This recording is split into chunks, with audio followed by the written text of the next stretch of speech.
Hi friends, இன்னைக்கு நம்ம Sai pros கிச்சனில் என்ன செய்ய போகிறோம் அப்படின்னா அதிரசம் செய்ய போகிறோம். அதற்கு தேவையான பொருட்கள் 400 கிராம் பச்சரிசி, 250 கிராம் வெல்லம். ஸோ இது வந்து 200 கிராம். இதில் நான் 2 கப்ஸ் ரைஸ் எடுத்திருக்கேன். ஸோ 400 கிராம் பச்சரிசி, இதில் 1.25 கப் வெல்லம் எடுத்திருக்கேன். ஸோ 250 கிராம் வெல்லம். ஃபர்ஸ்ட் என்ன பண்ணணும் அப்படின்னா அரிசியை நல்லா கழுவிட்டு 2 ஹவர்ஸ் நம்ம ஊற வச்சுக்கணும். பாருங்க, ரைஸ் 2 ஹவர்ஸ் ஊறினதுக்கு அப்புறம் நான் இந்த மாதிரி ஒரு வடிகட்டியில போட்டு தண்ணி வடிகிறதுக்கு வச்சிருக்கேன். இது ஒரு 40 மினிட்ஸ் இந்த மாதிரி இருக்கட்டும். ஸோ இதுல உள்ள தண்ணி எல்லாம் வடிஞ்சிரும். ரொம்ப ட்ரையாக விடக்கூடாது. கொஞ்சம் அந்த அரிசியில ஒரு ஈரப்பதம் இருக்கணும். ஒரு 40 மினிட்ஸ் நம்ம இது வெயிட் பண்ணணும். இது நல்லா தண்ணி வடிஞ்சு கொஞ்சம் உலர்ந்து இருக்கும். அந்த டயத்துல நம்ம மிக்சியில போட்டு எடுத்து ஜலிச்சு அதை மாவாக்கிக்கலாம். பாருங்க, தண்ணி வடிஞ்சதுக்கு அப்புறம் லைட்டா ஈரப்பதத்தோட ரைஸ் இருக்கு. நான் 2 தடவையாக நான் அதை அரைக்க போகிறேன். ஃபஸ்ட்டு கொஞ்சம் எடுத்திருக்கேன் மிக்சியில். பாருங்கள், இதை மிக்சியில் நைஸாக 3rd ஸ்பீடில் வச்சு நல்லா அரைச்சிக்கோங்க. பாருங்கள், நான் மிக்சியில் ஒரு நடை போட்டிருக்கேன். இதை அரைச்சதுக்கப்புறம் இப்படி இருக்குது. இதை நம்ம நல்லா ஜலிச்சுக்கணும். ஸோ கீழே ஒரு பேசின் வச்சுருக்கேன். ஸோ அதை நல்லா ஜலிச்சுக்கலாம். பாருங்கள், இப்படி ஜலிச்சுட்டேன். ஜலிச்சிட்டு இருக்கும்போது இந்த பாருங்கள், கடைசியாக இந்த மாதிரி வருது பாருங்கள். கொஞ்சம் பெருன்னு இருக்கும். இதை நம்ம இன்னொரு தடவை மிக்சியில் போட்டு அரைச்சி அதை அப்படியே கூட இந்த மாவில் சேர்த்துக்கலாம். ஜலிக்கணும்னு அவசியம் இல்லை. பாருங்கள், இது நான் செகண்ட் டைம் ஜலிச்சிட்ருக்கேன். ஸோ இதுலேயும் இந்த மாதிரி நமக்கு பெருன்னு வருது இல்லையா? இதை இன்னொரு தடவை நம்ம மிக்சியில் போட்டு நல்லா கிரைண்ட் பண்ணிக்கலாம். பாருங்கள், நான் 2 தடவை ஜலிச்சதுக்கப்புறம் ரிமைனிங் வந்தது இல்லையா? நான் அதையும் மிக்சியில் போட்டுட்டு மாவாக்கிட்டேன். ஸோ அகைன் அதையும் நீங்கள் ஜலிச்சுக்கோங்க. பாருங்கள், இதில் இவ்வளோ தான் ரிமைனிங் வருது. இதே நீங்கள் மிக்சியில் போட்டு அதை ஜலிக்காமல் அப்படியே நீங்கள் இந்த மாவில் சேர்த்துக்கலாம். கொஞ்சம் பெருன்னு இருக்கும், ரொம்ப வலுவலுன்னு இல்லாமல். கீழே உள்ள மாவு பாருங்கள் ரொம்ப நைஸாக இருக்குது. நான் மேலே உள்ளது கொஞ்சம் பெருன்னு இருக்குது. இதை திருப்பி நீங்கள் மிக்சியில் ஒரு ரவுண்டு போட்டுட்டு அதை நீங்கள் இந்த மாவில் அப்படியே சேர்த்துக்கோங்க.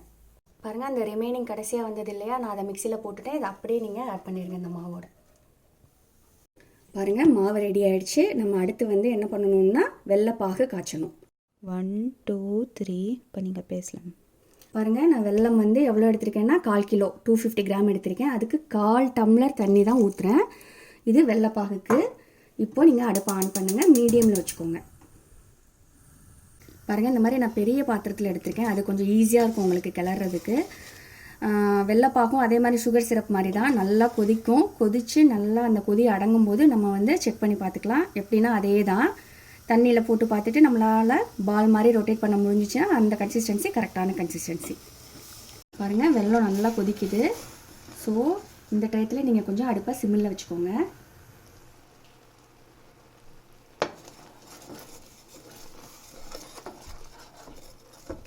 இது கொஞ்சம் கெட்டியாகட்டும். அதுக்கப்புறம் நம்ம செக் பண்ணி பார்க்கலாம். பாருங்கள், நல்லா கொதி அடங்கிடுச்சு. இப்போ செக் பண்ணி பாருங்கள். பாருங்கள், கரையவே இல்லை. நம்மளால் பால் மாதிரி உருட்ட முடியுது. ஸோ இந்த கன்சிஸ்டன்சி கரெக்டான கன்சிஸ்டன்சி. இப்போ அடுப்பை ஆஃப் பண்ணிவிடுங்க. ஃபஸ்ட்டு ஆஃப் பண்ணிவிட்டு நம்ம மாவு ரெடியாக வச்சுக்கோ இல்லையா? அதில் கொஞ்சம் கொஞ்சமாக போட்டு நம்ம எந்த பாத்திரத்தில் பாகு காய்ச்சணுமோ அதிலே இந்த மாவை போட்டு அப்படியே மிக்ஸ் பண்ணுங்கள். ஏன்னா அது ஆல்ரெடி ஹாட்டாக தான் இருக்குது.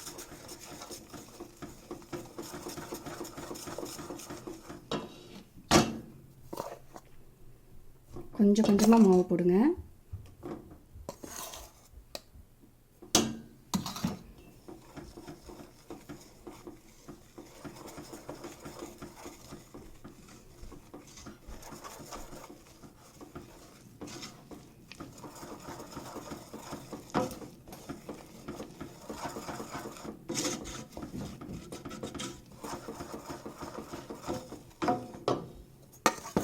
அப்படியே ஃபுல்லாக எல்லா மாவும் போடுங்க.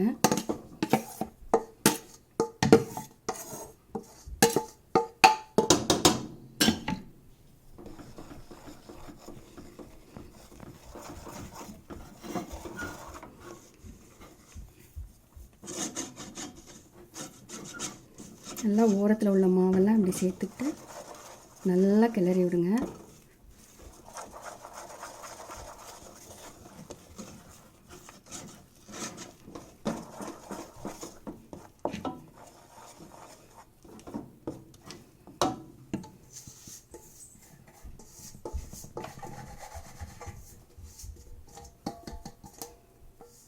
பாருங்கள், எல்லா மாவும் போட்டுட்டேன்.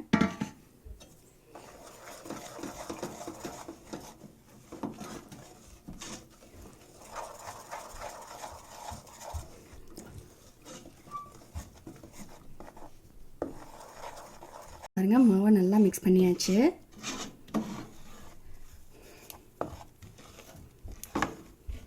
இப்போ கொஞ்சம் அடுப்பை சிம்மில் வச்சுட்டு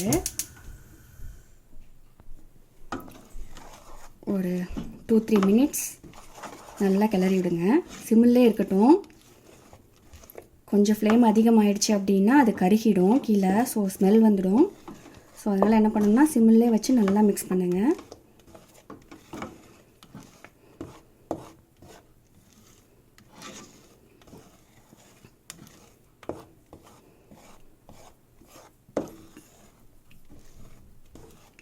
ஒரு 2 மினிட்ஸ் நல்லா மிக்ஸ் பண்ணிவிட்டு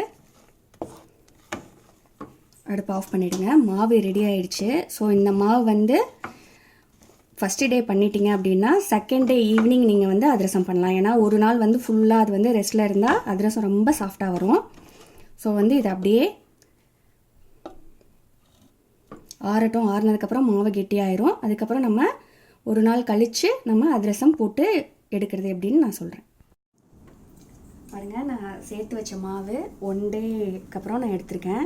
ஸோ இதில் 1 ஸ்பூன் நெய் விட்டுருக்கேன். எதுக்கு அப்படின்னா அதை தொட்டு நம்ம பால் பண்ணிவிட்டு அதுக்கப்புறம் தட்டி நம்ம எண்ணெயில் போட்டு ஃப்ரை பண்ணி எடுக்கலாம். பாருங்கள், இப்போ நான் பால் மாதிரி இந்த நெய் தொட்டு இப்படியே உருட்டிக்கிறேன். இந்த கையிலே நமக்கு அந்த நெய் பட்டுரும். ஸோ இங்கே பாருங்கள், இந்த மாதிரி ஒரு ஷேப்பில் தட்டி நம்ம போடலாம்.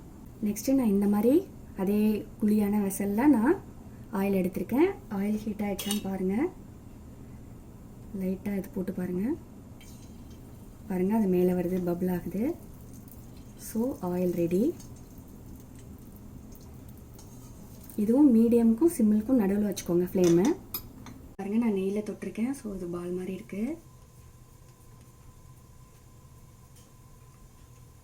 இப்படி எடுத்து இப்படி போட வேண்டியதுதான். கொஞ்சம் கனமாக தட்டணும். ஏன்னா ரொம்ப லேசாக தட்டினீங்க அப்படின்னா ரொம்ப அது ஆறுனதுக்கப்புறம் காஞ்சி போயிடும். ஸோ கொஞ்சம் கனமாக தட்டணும். சூடோடு சாப்பிட முடியாது. இது ஆறுனதுக்கப்புறம் தான் நல்லாயிருக்கும். சூடோடு நீங்கள் சாப்பிட்டீங்க அப்படின்னா அது மாவாக இருக்க மாதிரி இருக்கும் உள்ள. ஃப்ளேம் வந்து மீடியமுக்கும் கொஞ்சம் கீழே வச்சுக்கோங்க, இல்லைன்னா டக்குன்னு ப்ரௌன் ஆகிடும். பாருங்கள் எப்படி பால் மாதிரி வருதுன்னு. ஸோ இதை திருப்பி போட்டு எடுக்க வேண்டியது தான்.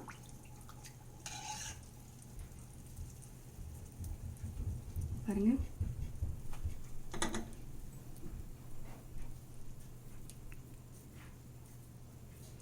லைட்டாக நெய்யில் தொட்டிருக்கேன். நீங்கள் எண்ணெயில் கூட தொட்டுக்கலாம். நெய் வந்து நெய் ஃப்ளேவர் இருந்துச்சுன்னா கொஞ்சம் நல்லாயிருக்கும் சாப்பிட்றதுக்கு. ஸோ அந்த மாதிரி பாருங்கள்.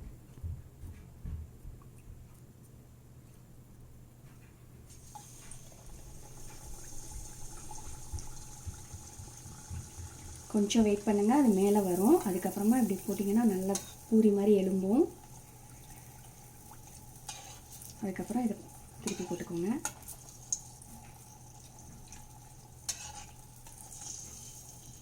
இது சிம்மிலே இருக்கட்டும். கொஞ்சம் அடுப்பு சிம்மிலுக்கும் மீடியமுக்கும் நடுவில். ரொம்ப சிம்மிலும் வேணாம், ரொம்ப மீடியமும் வேணாம்.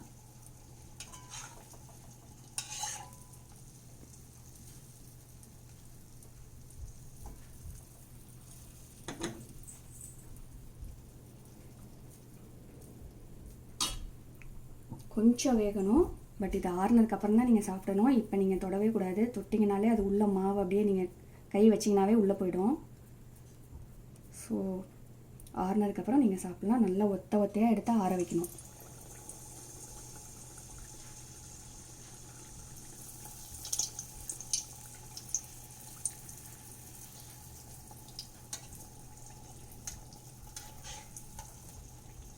நீங்கள் கொஞ்சம் நிறைய மாவு எடுத்து கூட கொஞ்சம் பெருசாக கூட தட்டி போடலாம்.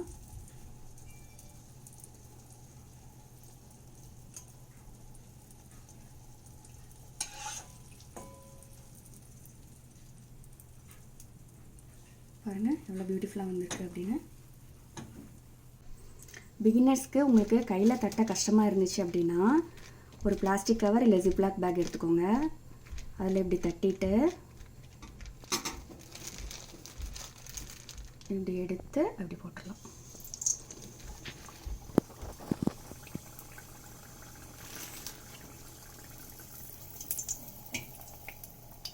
பாருங்கள் நல்ல பபுளாக இருக்குது. ஸோ இப்போ திருப்பி போட்டுக்கலாம். கொஞ்சம் சிம்மிலுக்கும் மீடியமுக்கும் நடுவில் இருக்கட்டும், இல்லைன்னா டக்குன்னு டார்க் ஆயிரும்.